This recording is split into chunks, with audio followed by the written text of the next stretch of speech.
अस्सलाम वालेकुम।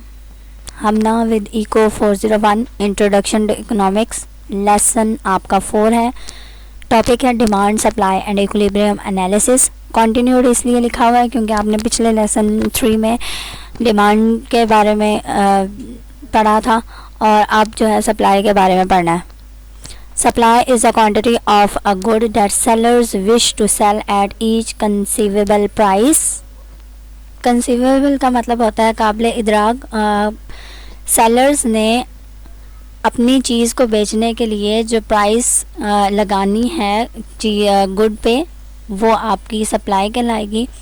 Law of supply, the law of supply states that the quantity supplied will go up as the price goes up. मतलब जैसे जैसे price जो है गुड की क्वांटिटी की वो इंक्रीज़ होगी, ऐसे ही आपकी क्वांटिटी सप्लाइड इंक्रीज़ होगी। एंड वाइस वर्सा का मतलब है आपकी अगर प्राइस कम होती है, डिक्रीज़ होती है, तो क्वांटिटी सप्लाइड भी डिक्रीज़ होगी। इस लाइन को समझाने के लिए मैं आपको ग्राफ दिखाना चाहूँगी। जब आपके गुड की प्राइस 1 है तो आपकी क्वांटिटी सप्लाइड भी 1 है। जब आपके गुड की प्राइस इंक्रीज़ होकर 2 होती है तो क्वांटिटी सप्लाइड भी 2 हो जाएगी। इसी तरह अगर क्वांटिटी सप्लाई 3 होती है तो आपकी प्राइस 3 होती है तो क्वांटिटी सप्लाई भी 3 हो जाएगी। जैसे जैसे आपकी प्राइस इंक्रीज़ कर रही है वैसे आपकी क्वांटिटी सप्लाइड भी इंक्रीज़ करेगी। वाइस वर्सा मतलब आपका अगर प्राइस 4 है तो आपकी क्वांटिटी सप्लाइड 4 ही है। अगर आपकी प्राइस डिक्रीज़ होकर 3 होती है तो आपकी क्वांटिटी सप्लाइड भी डिक्रीज़ हो जाएगी, वो भी 3 हो जाएगी। और ये आपका सप्लाई कर्व है। Higher prices means more profits, so firm will produce more of that goods या products whose price has increased।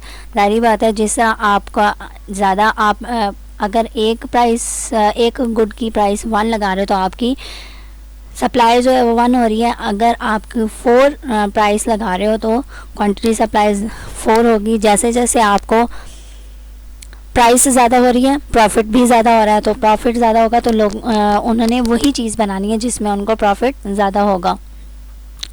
Supply function, quantity supplied equal to function into price है। प्राइस में आपके PG, CG, AL to AN, J1 to JM, ये 1 है या L है, दोनों हो सकते हैं। RAPGE T+1। QS आपका क्वांटिटी सप्लाइड है, PG प्राइस ऑफ गुड्स है, CG कॉस्ट ऑफ गुड्स है या कॉस्ट ऑफ प्रोडक्शन है, AL टू AN आपकी प्रॉफिटेबिलिटी ऑफ अल्टरनेटिव गुड्स है। अगर आपके पास एक चीज़ है मतलब कॉटन, एक इंडस्ट्री है, एक फर्म है, वो कॉटन के क्लॉथ्स है, कपड़े प्रोड्यूस कर रही है, उनके जितनी उनके पास सप्लाई आई थी वो उन्होंने बेच दिए, सारी चीज़ें बेच दी। अब उनके पास डिमांड आ रही है कपड़ों की तो वो अल्टरनेट लॉन के भी सप्लाई कर सकते हैं चीज़ें। Profitability of goods jointly supplied जो है आपका J1 टू JM है। जॉइंटली गुड्स वो होंगे जो आपको एक साथ लेने पड़ते हैं। इसकी एग्जांपल मैं आपको कंप्यूटर की दूंगी। अगर आप मॉनिटर ले रहे हो तो आपको साथ में CPU लेना पड़ेगा, मस्ट है। अगर CPU ले रहे हो तो उसके साथ मस्ट आपको मॉनिटर लेना पड़ेगा। इन दोनों को आप एक साथ यूज़ करेंगे तो आपका कंप्यूटर वर्क करेगा, अदरवाइज़ नहीं करता। तो आप लोगों का ये काम है कि आप लोगों ने एक ऐसी एग्जांपल देनी है जो जॉइंटली वर्क चीज़ें कर रही हों। R है nature and other random shocks. इसके एग्जांपल मैं आपको इस तरह समझा दूँ। फॉर्म लगी हुई है, उसमें अगर शॉक वो लैंड है, लैंड में अगर कोई फ्लड वगैरह आ जाता है, सैलाब वगैरह आ जाता है, काम रुक जाएगा, बहुत सी डिस्ट्रक्शंस होंगी, काम पे असरअंदाज होंगी वो सैलाब। इसी तरह अगर वर्कर्स बीमार हो जाते हैं तो काम रुक जाएगा। अगर आपकी मशीनरी है वो इलेक्ट्रिसिटी से, ज़ाहिर बात है मशीनरी है वो तो इलेक्ट्रिसिटी से चलेगी, लाइट चली जाती है तो काम रुक जाएगा। वो सारी शॉक्स हैं जो प्रोड्यूसर्स को देखनी भी होती हैं और उनको टैकल आउट भी करना होता है। ये जो है एम्स ऑफ प्रोड्यूसर है, उनका एम क्या है? चीज़ों को प्रोड्यूस करना और साथ ही साथ प्रॉफिट गेन करना। Expected price of good PGE है, और T+1 जो है वो टाइम है जो फ्यूचर में आपने यूज़ करना है। A supply equation is quantity supply equal to C plus D into P। Plus का साइन इसलिए आया है क्योंकि ये पॉजिटिवली स्लोप है, जैसे जैसे आपकी प्राइस इंक्रीज़ होगी क्वांटिटी सप्लाइड भी इंक्रीज़ होती रहेगी। डिटर्मिनेंट्स ऑफ सप्लाई आर, ये सारी वही नेम लिखे हुए हैं जो आपके ये प्राइस में शामिल थे, इन्हीं को डिटर्मिनेंट्स ऑफ सप्लाई कहते हैं। नेक्स्ट आपका इक्विलिब्रियम है। इक्विलिब्रियम कहाँ पर होगा? Equilibrium is a state in which there are no shortage and no surplus. मतलब आपको ना कोई फ़ायदा हो रहा होगा ना कोई नुकसान हो रहा होगा। एक ऐसा पॉइंट जहाँ पर आप जितनी चीज़ प्रोड्यूस कर रहे हैं उतनी ही आपको जो है वापस पे बैक हो रही है।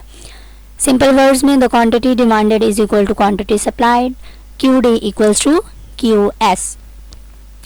इक्विलिब्रियम प्राइस जो है it is the price at which the quantity demanded, price है तो क्वांटिटी डिमांड होगी is equal to quantity supplied. और इसी तरह quantity equilibrium quantity it is a quantity at which the quantity demanded is equal to quantity supplied। ये point है जहाँ पर आपका इक्विलिब्रियम हो रहा है। डिमांड कर्व सप्लाई कर्व को कट करेंगे दोनों एक पॉइंट पे, ये इक्विलिब्रियम पॉइंट है। अलजेब्रिक रिप्रेजेंटेशन ऑफ इक्विलिब्रियम है आपके पास। उन्होंने दो फंक्शंस दे दिए हैं QD और QS। नेगेटिव साइन QD में आया है, डिमांड में क्वांटिटी डिमांडेड में आया है क्योंकि वो नेगेटिवली स्लोप है, और पॉजिटिव आपकी पॉजिटिवली स्लोप सप्लाई कर्व है। 100 माइनस 10P और 40 प्लस 20P। इक्विलिब्रियम कहाँ पर होता है? जहाँ पे QD इक्वल्स टू QS होता है, वो सेटिस्फाइड हमारा है। QD की वैल्यू एक साइड पे लगा दी, QS की वैल्यू एक साइड पे लगा दी है। 10P नेगेटिव है इस साइड पे, दूसरी साइड पे जाके पॉजिटिव हो जाएगा, और ये वाला 40 जो है दूसरी साइड पे जाके नेगेटिव हो जाएगा। 20 प्लस 10 30 हो गया। 100 माइनस 40 60। P के साथ 30 मल्टीप्लाई हो रहा है, उधर दूसरी साइड पे जाके डिवाइड हो जाएगा और P आपके पास 2 आ गया।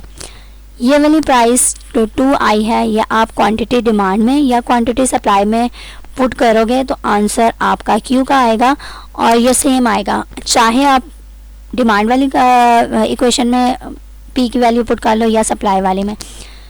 जैसे आप लोगों को नज़र आया 100 माइनस 2P 100 माइनस 10P था, P की जगह 2 पुट कर दिया, या सप्लाई वाली कर्व जो थी इक्वेशन जो थी 40 प्लस 20P था और P की जगह फिर 2 आ गया।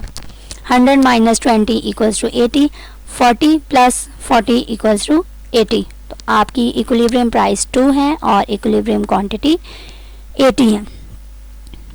उम्मीद है आपको लेक्चर अच्छा लगा होगा, समझ भी आई होगी। अल्लाह हाफिज़।